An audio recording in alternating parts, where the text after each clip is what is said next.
We'll see how this goes.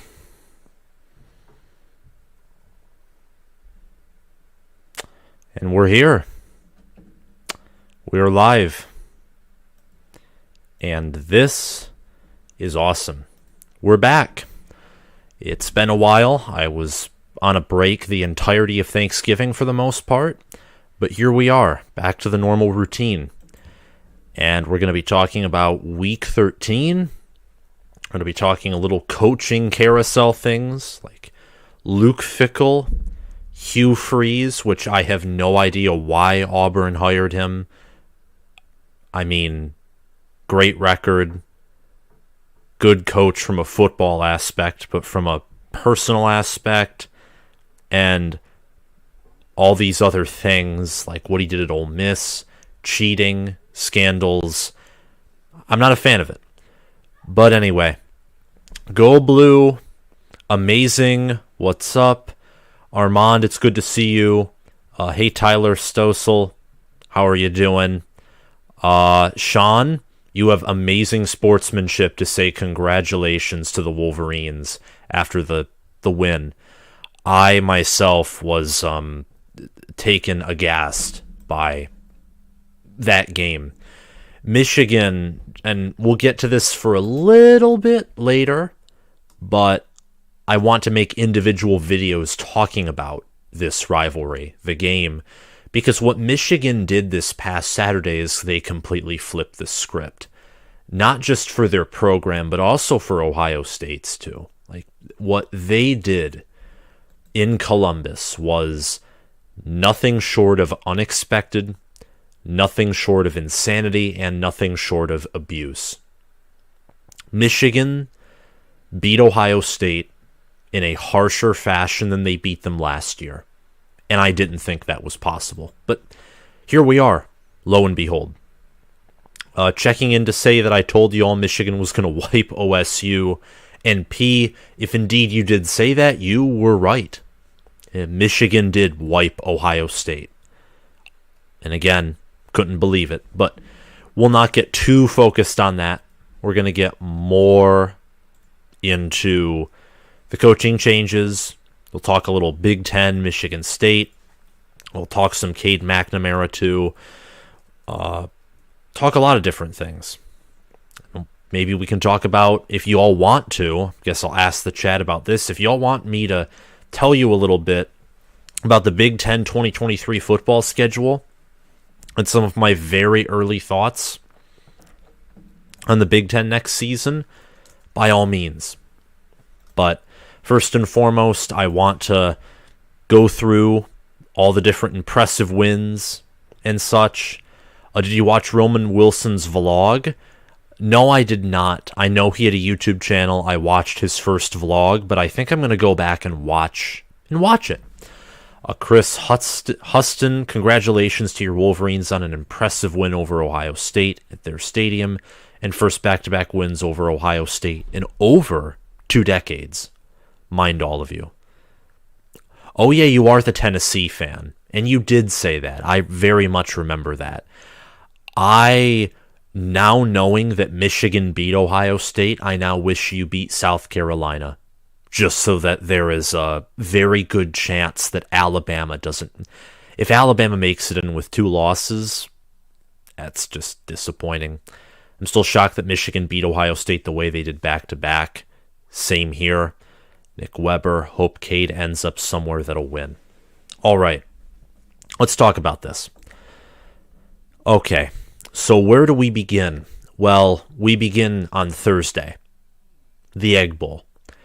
Ole Miss continues to slide. There's reports coming out that Lane Kiffin is heading to Auburn or heading somewhere. Whether it's heading to Auburn, entertaining the Nebraska job, who knows?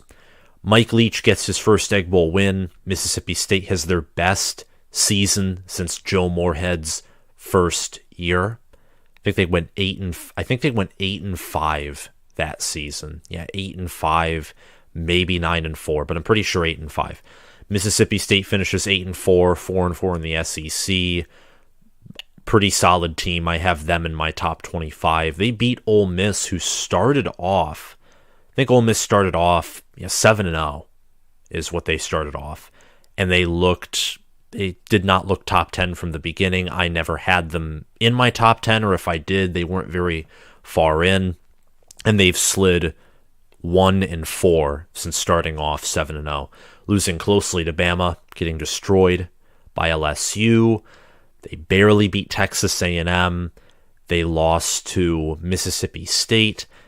And I forget the other. Oh, they got destroyed. They got dismantled by Arkansas, which is why I forgot. I forgot that Arkansas existed. They were in my top 10. I thought they would go 10-2, losing to what I thought was going to be an elite BYU team. How wrong I was on that. And Alabama. They, at one point against Arkansas, just for context, they were down 42-6. I have no words. They put up 703 total yards to Arkansas's 503, and they were down 42-6 at one point in the game. Anyway, that's what started off this whole carnage, because that's what it was. Carnage. That's what Week 13 was. You get to November 25th. Florida State beats Florida for the first time in ages. Florida State now has a 9-3 record, and this is the best season that Florida State has had since 2016. If Florida State wins their bowl game and goes 10-3, they will match their 2015 and 16 win totals, and they could possibly have a top 10 finish depending on how the bowls align and how the teams there win or lose and how well Florida State does in their postseason. Florida fell to 6-6, but they're still going bowling under first-year head coach Billy Napier. North Carolina continued their 0-2 slide to finish the season after starting 9-1 with their only loss before losing to Georgia Tech and NC State on their third or fourth string quarterback. Their only loss was to an 8-4 Notre Dame team who, though was inconsistent, was still top 25. Then they blew a 17-0 lead to Georgia Tech, and Drake May has not looked good in his past two games. He's looked mediocre, to say the least.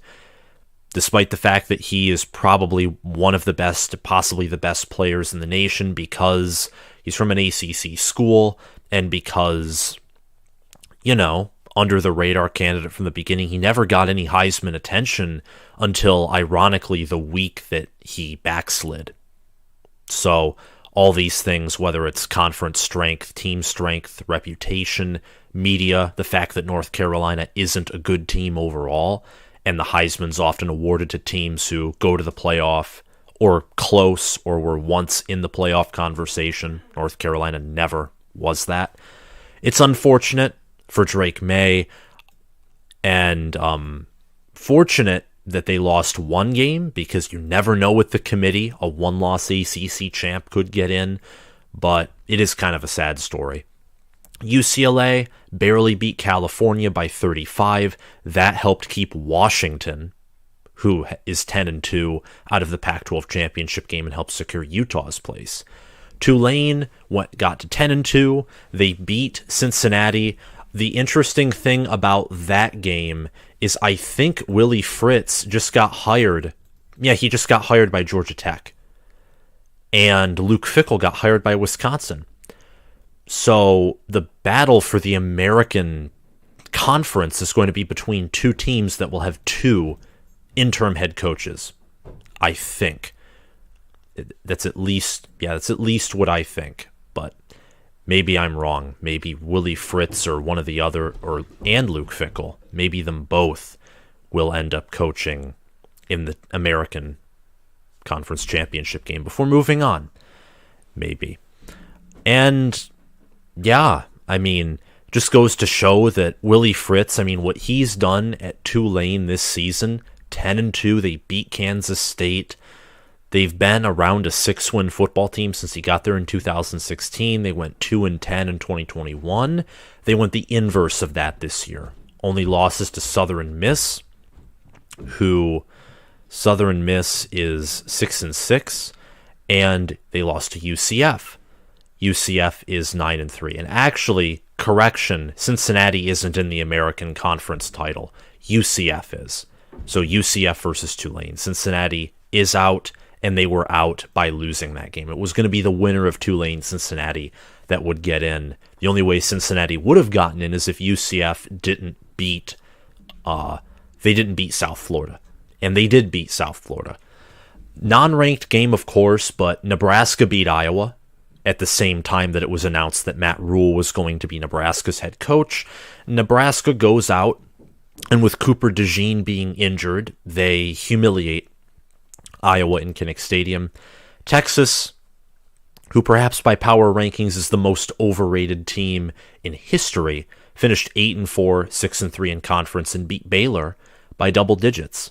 If the Longhorns win their bowl game, and depending on how they do next year, it could be safe to say that Texas is on the right track to finally being back. That's just Friday, though. That's just Friday. We're not even in to Saturday yet. Saturday was complete chaos. Multiple teams imploded. Teams rose to the occasion. It was just awesome. That's what Saturday was. Bama, Clemson, Tennessee definitely out. Clemson and Tennessee are definitely out, but a lot of people have been talking about Bama and that Bama could very well be in. But let's get to Saturday. Georgia Tech and Georgia. Tech goes down in scores, and it's 7-0. Now, that period is weird. What's also weird, period, is that Georgia Tech had the game's leading passer. Stetson Bennett was 10 of 18, 140 yards, 2 TDs. He had an 86.2 QBR. The QBR ratings love him, whether he throws 2 picks and no TDs or throws 5 touchdowns. QBR is very high on Stetson Bennett. And I would say compared to passer rating statistics, QBR is even higher on Stetson Bennett this year than it was last year, despite rating him higher last year. So we'll see how he does against LSU and in the college football playoff against bigger opponents. But Georgia eventually pulled away versus Tech. They outscored Tech 37-0 after Tech scored the first 7 points. And then after it was 37-7, Tech went down the field, got one more TD to score 2 touchdowns on their rival, and they lost 37-14. And they're 5-7. And they're 3-3 in away games. Georgia is 6-0 at home. They completed their second undefeated season in the Kirby Smart era, back-to-back, 12-0. And they will probably be 13-0, because what happened to LSU is very indicative that Georgia will probably destroy them in Atlanta.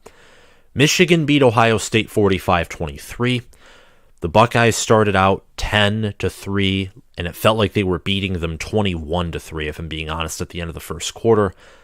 And then Michigan outscored them 42-13. That game, let me tell you what the Michigan-OSU game reminded me of. The Michigan-OSU game reminded me of when Illinois this year went into Wisconsin's house and just broke them. Wisconsin started off taking a lead by a touchdown. They had the fast start, but Illinois was the more consistent team. They were the better coach team. They were overall actually the far superior football product, and they ran them off the field, and they passed them into oblivion and ran them into submission.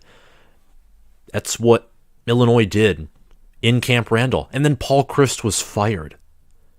The difference, of course, between that game and this game is Ryan Day isn't getting fired because, unlike Paul Chryst, he hasn't driven his program into the abyss. Ohio State, unlike Paul Chryst, is recruiting at a moderate level. They've won every other game except for the game against Michigan. He's been to the playoff 2 times before, won the Big Ten twice.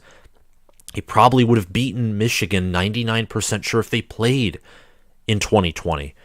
And he's won in Ann Arbor before against Michigan. But here's the problem. The problem is a loss like that, similar to what Illinois did to Wisconsin, can break a team. It can break a program. I was listening to Mike Valenti today on 97.1 The Ticket and also to Josh Pate on Late Kick. He pretty much said the same thing. What Michigan did through this game is they took the reins of the conference and they took Ohio State's pride from them. Because Ohio State had been preparing for this game ever since they lost to Michigan last year. It's part of the reason I thought they would win. Listen, matchup-wise, I liked Michigan. Like matchup-wise. But this game was in Columbus. Ohio State had the higher ceiling. Michigan had, comparing the weeks leading up to the game, Ohio State looked like the better team. I felt biased picking Michigan to go into Columbus and win, and winning. Now, they had a much better chance than I thought they did last year before last year's game was played. Obviously, Michigan beating them last year makes it more apparent they could do it again this year, because last year absolutely no one was picking Michigan to win at home against the Buckeyes. But looking at it, Michigan went into Columbus. They nearly beat Ohio State by double the amount of points Ohio State scored. OSU scored 22 points, 23 points. Michigan won by 22. Michigan covered the spread. Ohio State was favored by 9 before the game began. They covered the spread by 31 points. Michigan was the more effective pass team, the more effective run team. They were more effective in every category. Michigan, after this game, is in a tier of its own. It's no longer 1A, 1B. Georgia and Michigan are tier 1. Ohio State's tier 2. And it's a great tier 2. Or maybe it's tier 1B, but Michigan is decidedly in a tier ranking of their own. And part of me was surprised when power rankings came out and they still had Ohio State favored.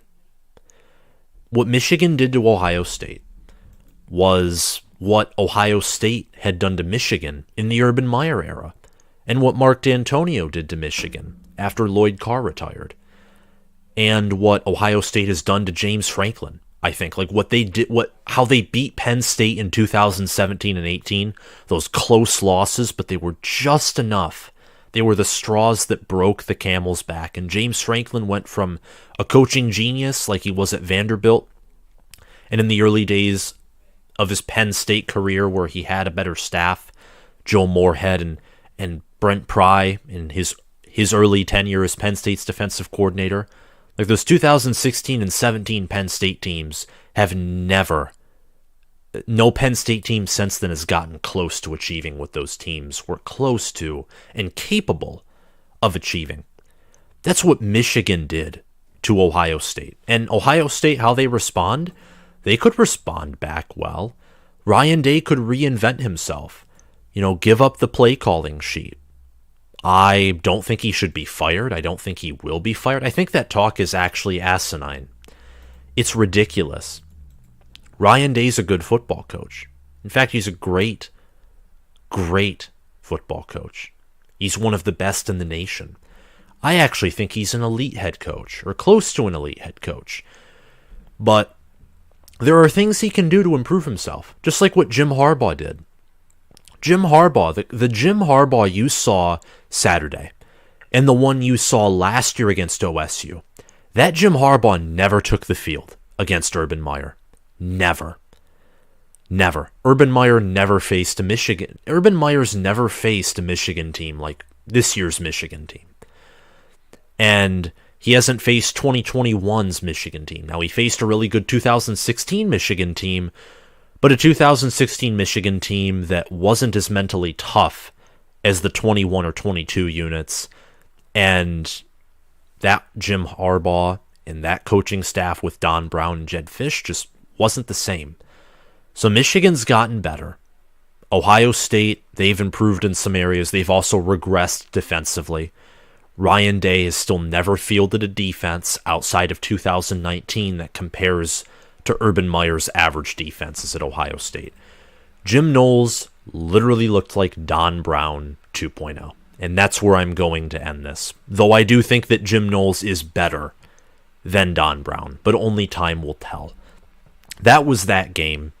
I went on maybe a little too long about it, but that's all I'm going to talk about it for now. And you'll hear me talk about it more in a video specifically looking at Ohio State, specifically looking at Michigan, and I'm going to talk about it again in my Big Ten championship game preview, which, by the way, both Ohio State and Michigan should, in theory, beat Purdue by 40.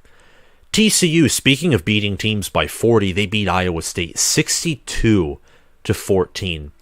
You talk about Heisman, and Max Duggan, I think, is a guy who, much like Drake May, has been discredited. Now, Drake May statistically, for a while, looked better. Now he looks about even because he's thrown some picks in his past few games and has had poor completion ratings. The difference is Max Duggan's on an 11-0 team, and he's largely responsible for that. 11-0 team, he also has some rushing yards, and they have the number 1 strength of record. TCU and Michigan are number 1 and number 2 respectively in strength of record. They've had the best wins. Michigan's beaten 2 AP top 10 teams. I don't know who TCU top 10 wise has beat. They beat Oklahoma State, who was top 10. Then they beat 4 top 20 opponents. Michigan beat 2 top 10 teams, and that was it. Georgia beat, at the time, number 1 in the college football playoff, Tennessee. They beat almost a top 10 team in Oregon, and they've, played some other opponents of notoriety. That is for sure. Kentucky on the road, handily beat South Carolina, who's now ranked. All 3 of those teams, who are the last 3 undefeated teams, I think all have a case to actually be number 1. Funny enough. Hello, how are y'all doing? Matt Elderton, go blue. Go blue indeed. P still thinks his Volunteers would beat OSU. I will say that I don't think Ohio State would allow 63 points to South Carolina. That game was definitely overall a fluke, but I do think that Ohio State has a defense. Ohio State has proven actually against Michigan, they can dominate the line of scrimmage at times. They do have a good linebacker core, and their secondary is not good by any means, but later in the game, Michigan could run on them, but they couldn't as effectively pass on them. Ohio State's defense just isn't good enough yet where they can lock down the entire field. They have to choose their demons wisely, and Jim Knowles couldn't do that Saturday. They have to choose to be aggressive. They have to tinker constantly and constantly tweak and make small adjustments, and if everything's not perfect, they tap out. Georgia's defense and Michigan's defense, they make those adjustments, but they have margin for error because their defenses are that good.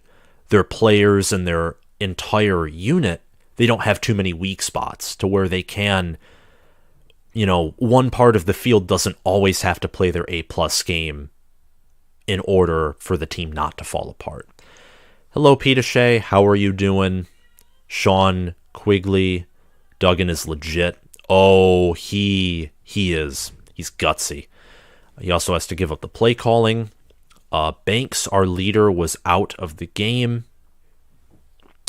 Harbaugh changed the scheme of defense. The main goal is to win the line of scrimmage, out-tough them. Michigan is like, welp, you may have more 5 stars, but we will beat you physically.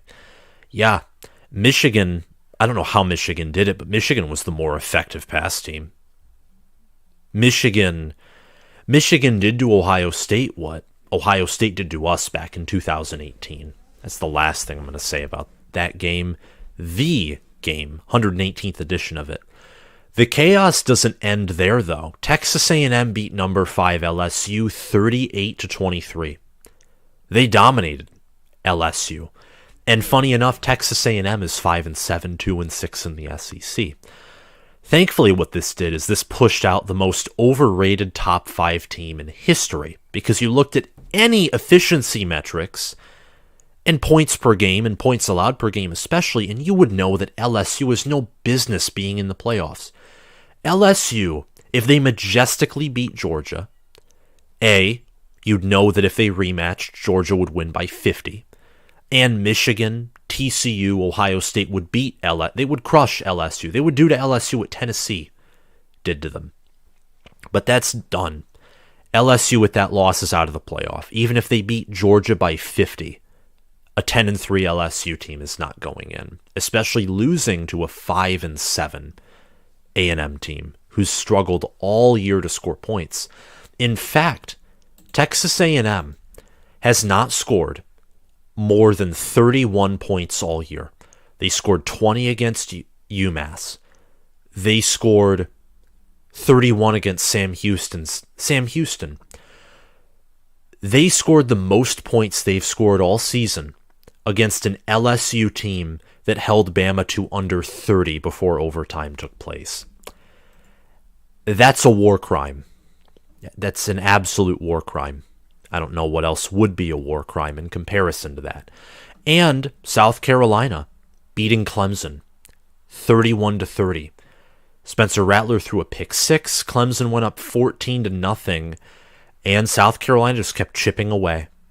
And Spencer Rattler threw for 360 yards, 2 TDs. He also ran, he also ran in a TD too. South Carolina went into Memorial Stadium, and at one point, Clemson was favored by 90. They were given a 96.5% chance to win in the first. And then that win probability chart continued to tip up and up and up. And there comes to a certain point where if it breaks that 50% margin, you know the chance of turning back really begins to be terrifying. If you're that team who was favored big, but now you're in a mud fight and in a dog fight with a team that in theory you should crush. And that's what happened with Clemson and South Carolina. I haven't released much official predictions for games, and that's something that I'm going to do next season, is consistently every Saturday morning or Friday night release my picks for games. I actually picked this game correctly. Part of it was joking, but I was serious about South Carolina being hot. They destroyed Tennessee, and Tennessee's a top 10 team, so they legitimately killed a top 10 team. Clemson hasn't done that, and Clemson will not do that this year. They won't.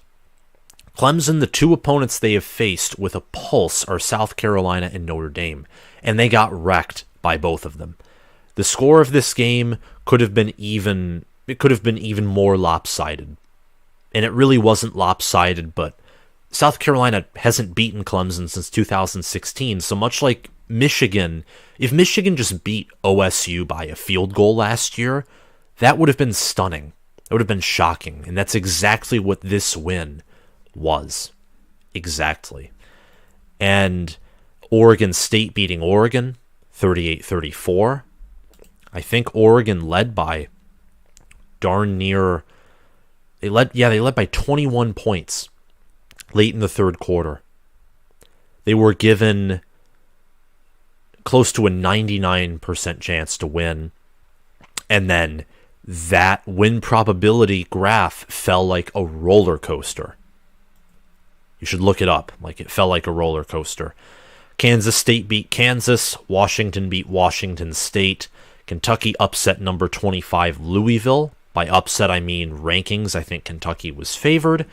There were a lot of impressive wins and upsets, to say the least. A lot of them.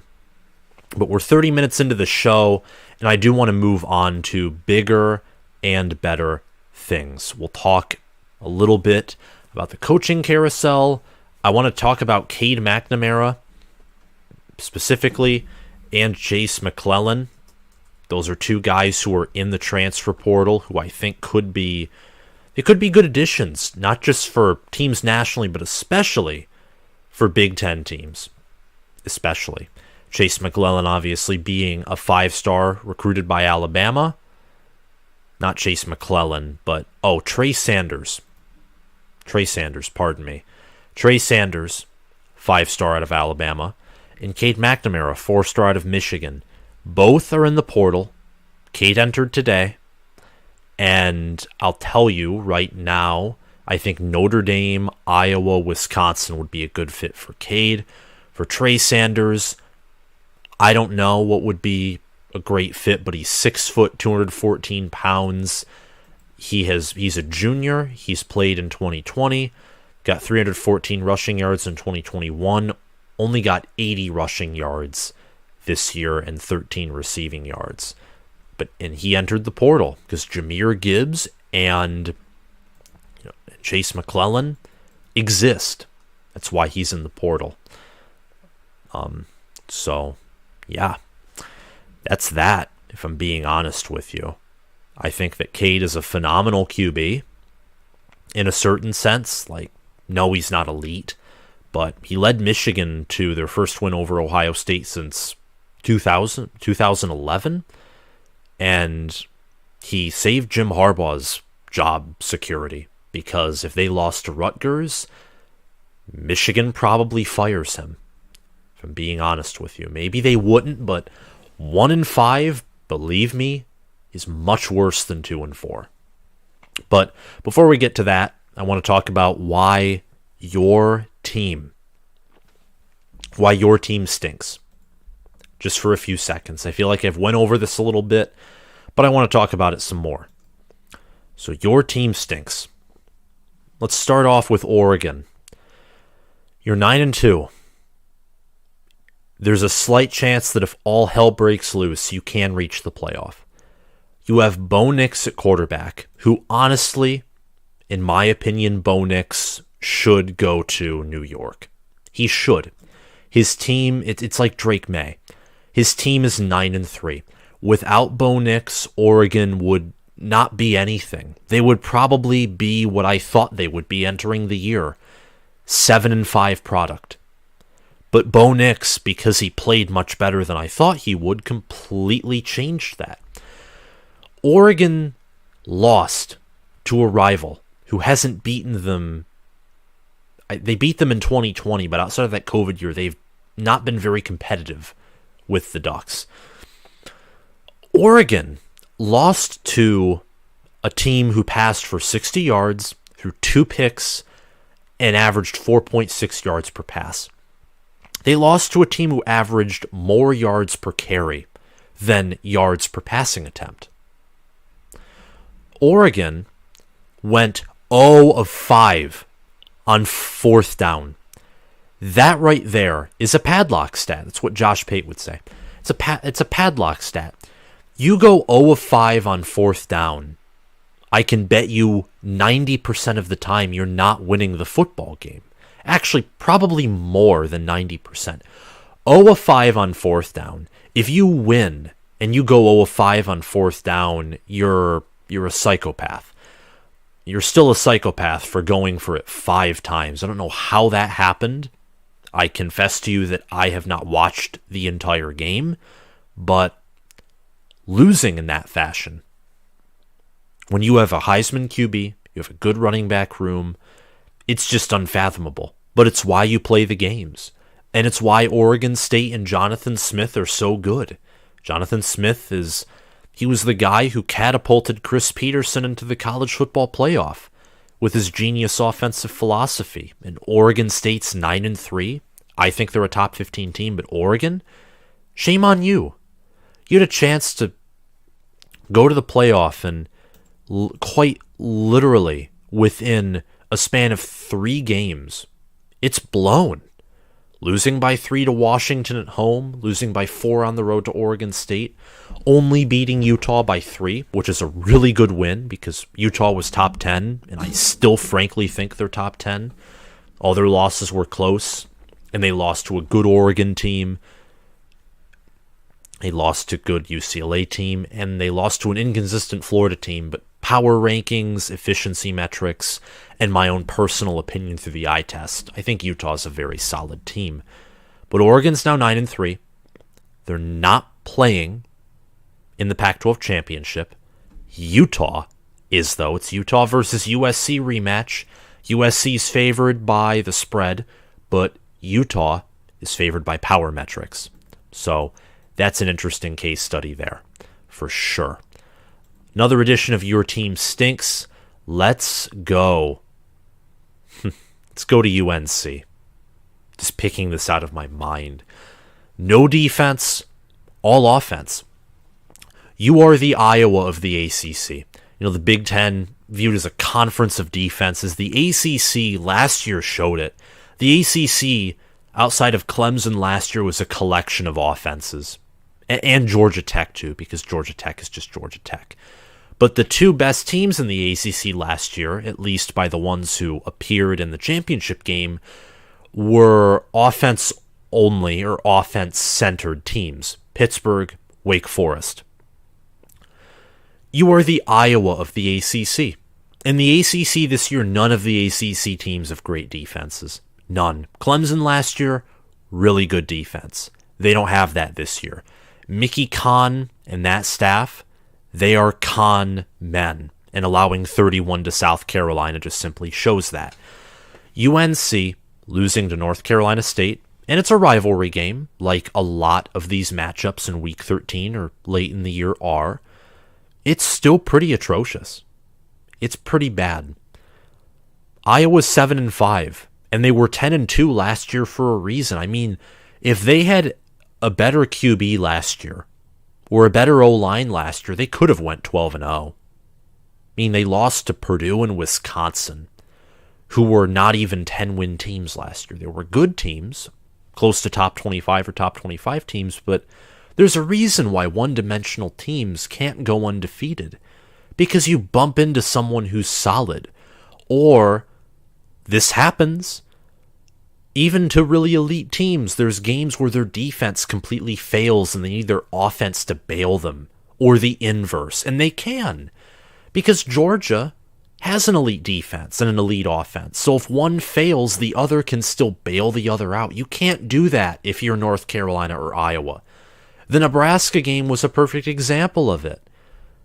Nebraska's offense was never going to, Iowa's offense was never going to bail their defense out when Cooper DeJean was injured and Trey Palmer was dancing and army crawling his way to the end zone, which he could have army crawled his way to the end zone.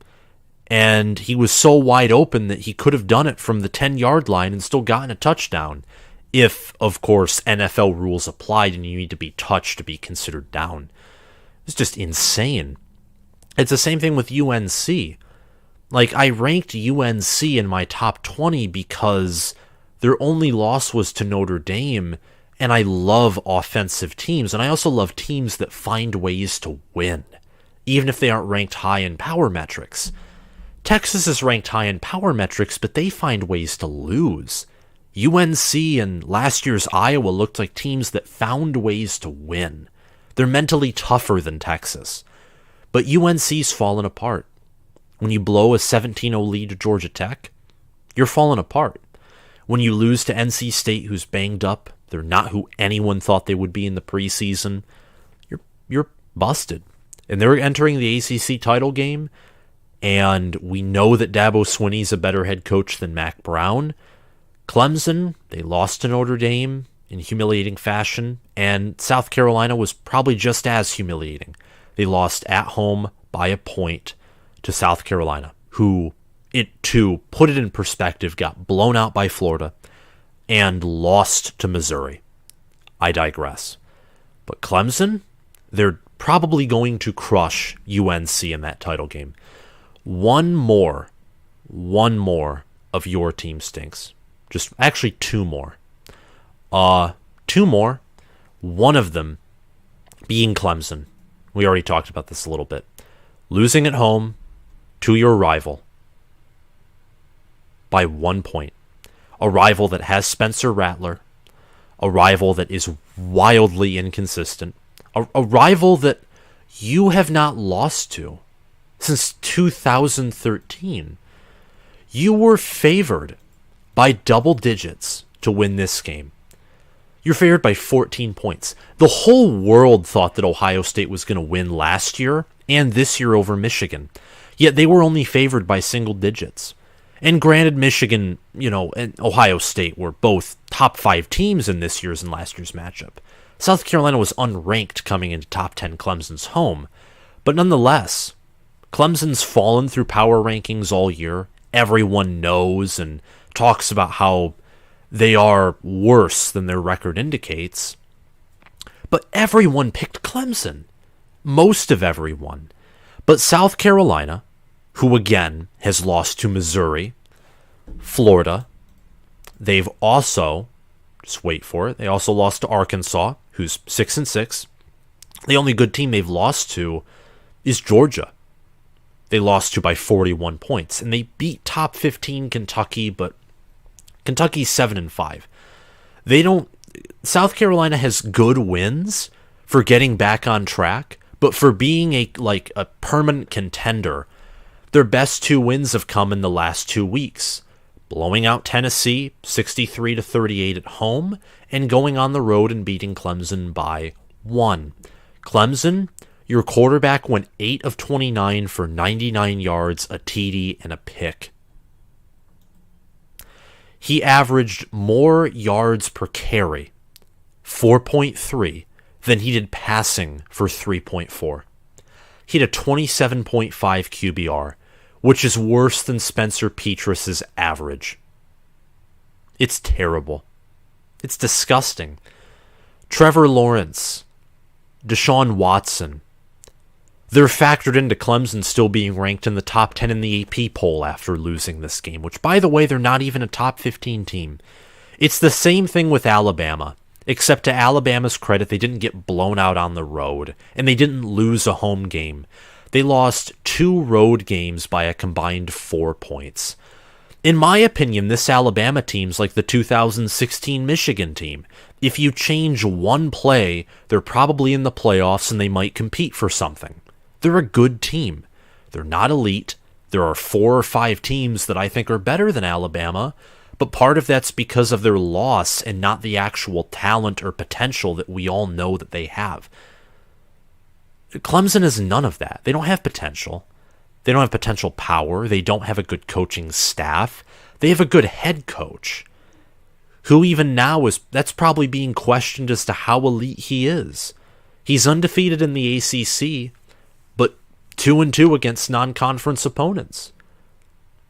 And the only good non-conference opponents he's faced, he's lost to, frankly. Oregon linebacker DJ Johnson sucker punched an Oregon State fan at the end of the game as well. Well, Chris, that just shows that game broke them. And when you carry a 21-point lead and you lose, that breaks you. That shakes your foundation completely.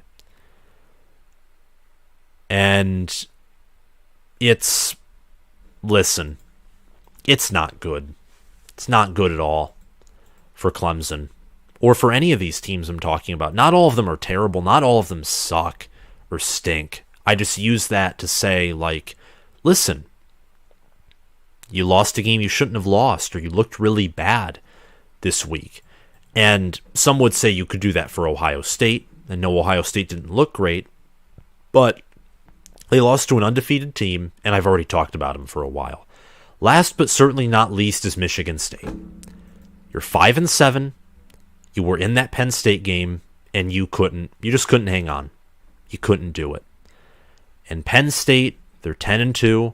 I think they're a top 6 program right now, like top 6 team, not program, but top 6 team. I think them or USC are 5-6. You could flip them around. I actually do think this Penn State team would beat Alabama. You can fight me on that. But Michigan State, they entered the season with high hopes. They were power ranked high. There was a lot of hype surrounding this team. Some thought they could go 11-1. And the fact that I even said, and I don't know if I said it on the show, but I quietly said to some friends, with the depth issues they have, I quietly thought they could go 6-6 or 5-7, but only if everything fell apart. Only if everything fell apart. It would take them being overrated. They couldn't be good and be 5-7. They'd have to be overrated, above their head, and then they would have to lose to Washington, or if they escape via Washington, they lose to Maryland, and then Ohio State takes their head off. And that's what happened. And they're 5-7.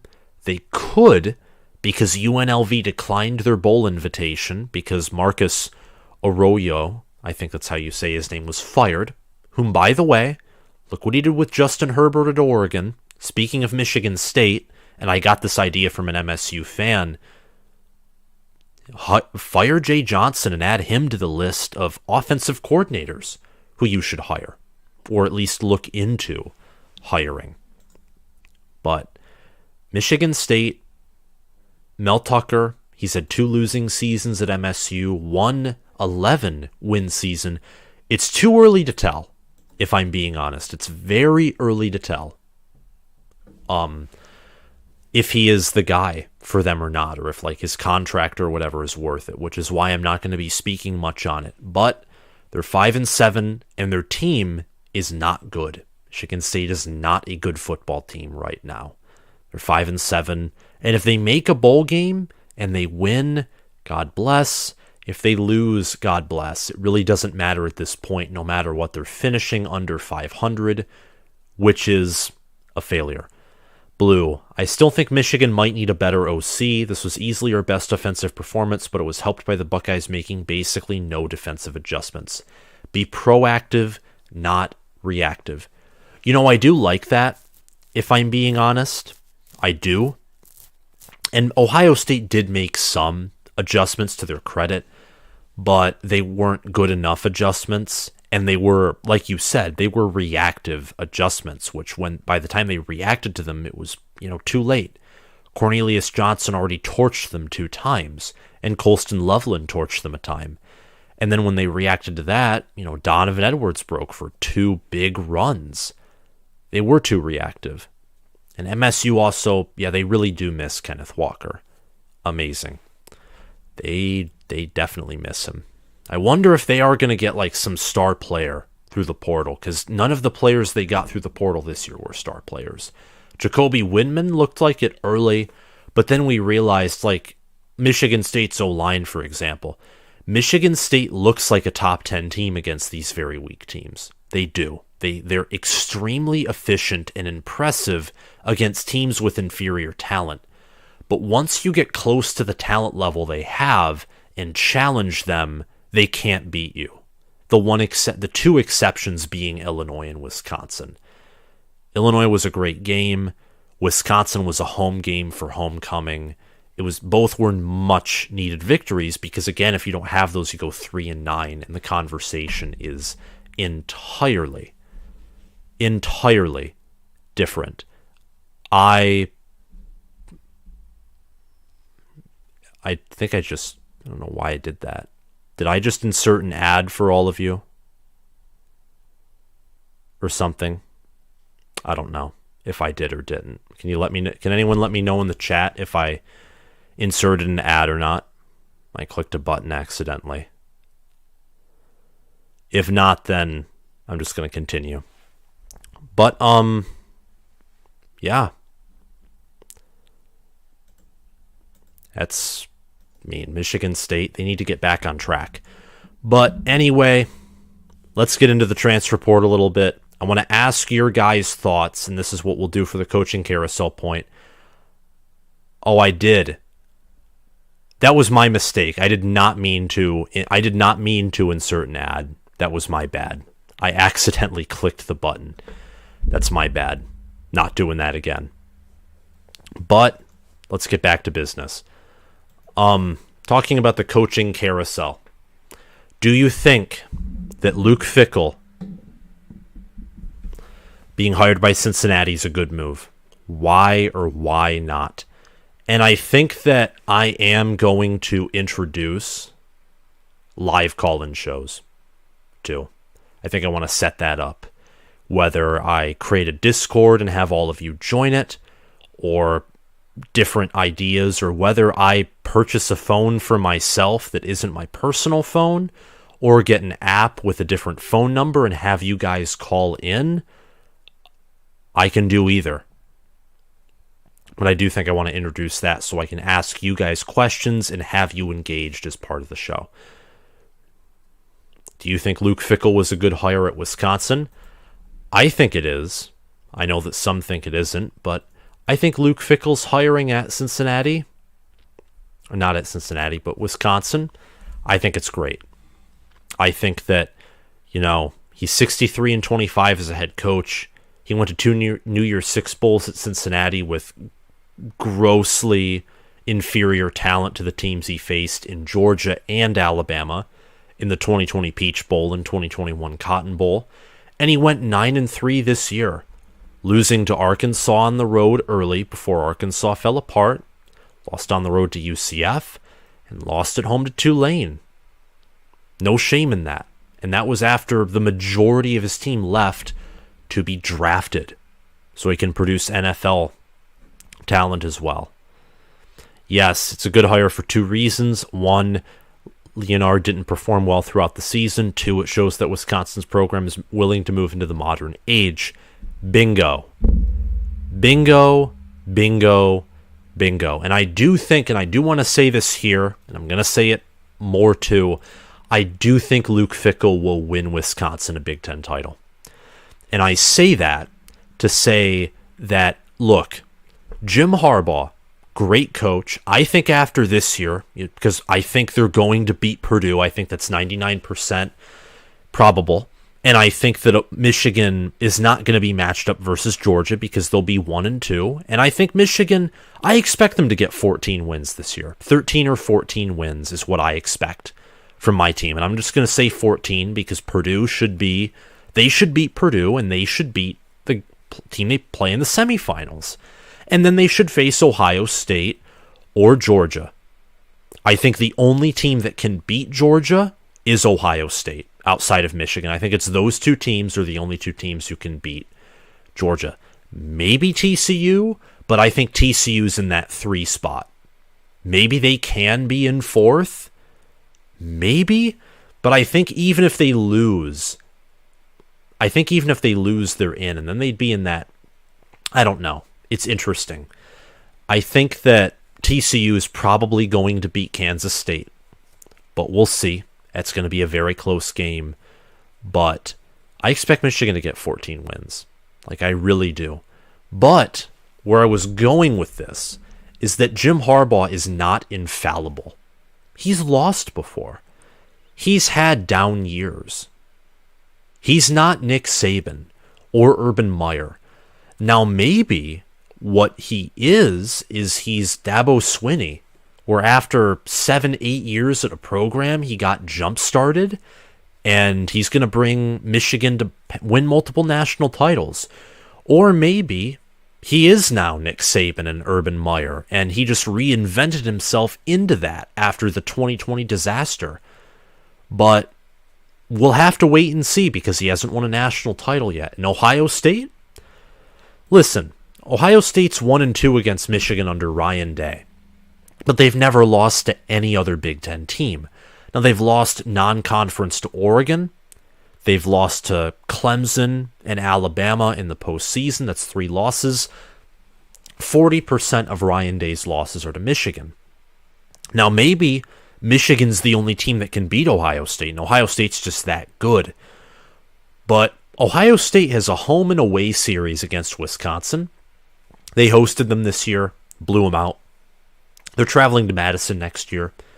Maybe next year nothing will happen and they'll blow out Luke Fickell on the road. But Luke Fickell knows Ohio State. He's an Ohio State guy. I think it's part of the reason he actually hung out in Cincinnati for as long as he did.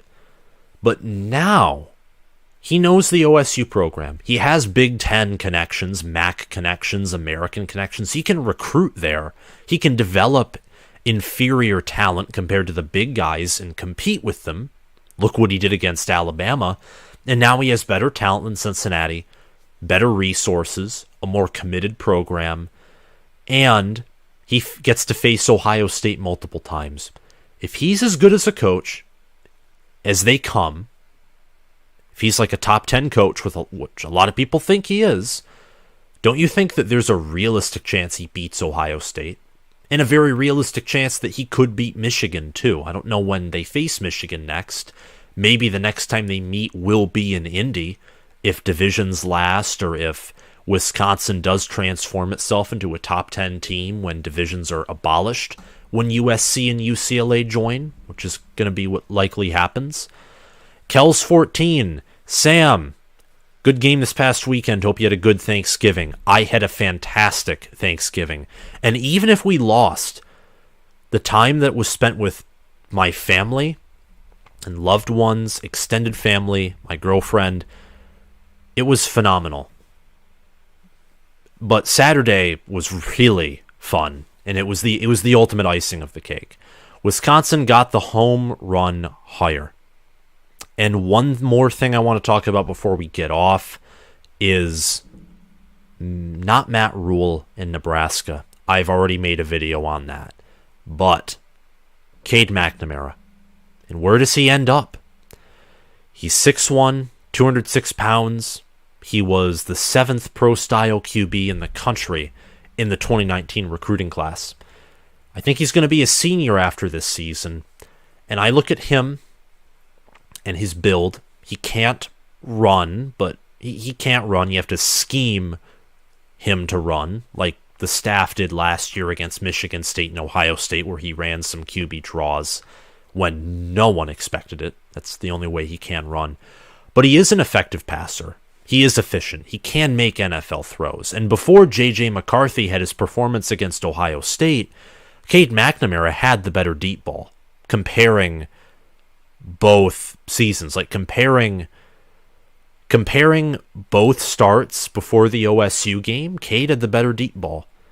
But JJ overall, after that performance versus Ohio State, just solidifies that he's the better quarterback in every way compared to Cade, which is why Cade transferred out.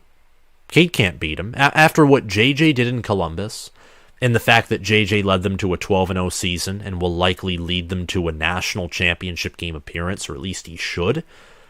He's a solid QB. He's a good QB. He's also intelligent, and I know that from how he played last year. He's going to leave. And I think that Wisconsin, because he's better than Graham Mertz, that could be a good option. Iowa could be a good option. Stanford, depending on who they hire. In Stanford, they like their pro-style QBs. They like their pro-style NFL-built QBs. Maybe Stanford, depending on who they hire. You could also go to, I don't know, Notre Dame. You're better than Drew Pine. You're better than Tyler Buckner. And I think Tyler Buckner has some potential, but he got injured this year, barely played last year. Why not let Cade McNamara mentor him and nurture him into being a better QB? One that doesn't throw picks and make bad decisions and lose to Marshall at the most inopportune times. Those are just some options for Cade. Just a few options. Clemson, too. What Amazing just mentioned, that's actually a really good point. Although I think Clemson likes QBs with some mobility and athleticism. Because Deshaun Watson, Trevor Lawrence, DJ Uiagalelei, and I forget the other QB. Gosh, the one that transferred to Missouri, who Trevor Lawrence beat out. I'm going to look up 2017 Clemson. Kelly Bryant.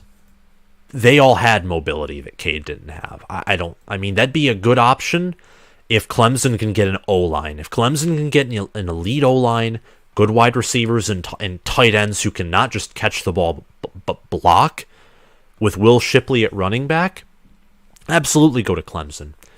But I think, maybe I'm wrong, maybe he will go group of 5, but I do think he will stay in the Big Ten. In Iowa, maybe changes won't come to Iowa. Part of me thinks that Kirk Ferentz is too old to make changes, but if Iowa can get a better O-line going, that would be the ultimate move.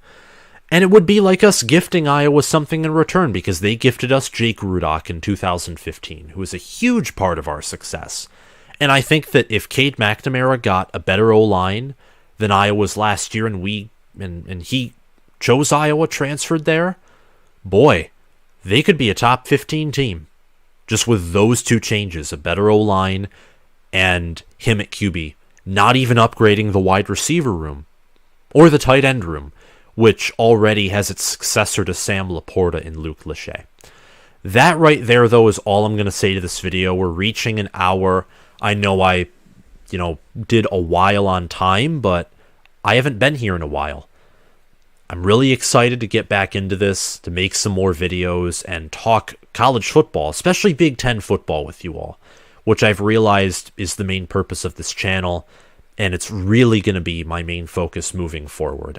You're rarely, outside of like top 25s or comparing teams to put things in perspective or make analogies, you're rarely going to hear me talk or do an in-depth video about non-Big Ten teams. So I'm sorry if there's any non-Big Ten fans who are hearing this. There might be a time in the future, and I will certainly be talking about, your teams and live streams and bowl games or top 10 games. But yeah, that's just all I wanted to say. Thank you guys for watching. I'll see you all Thursday at 7 p.m. Eastern Time. Bye-bye.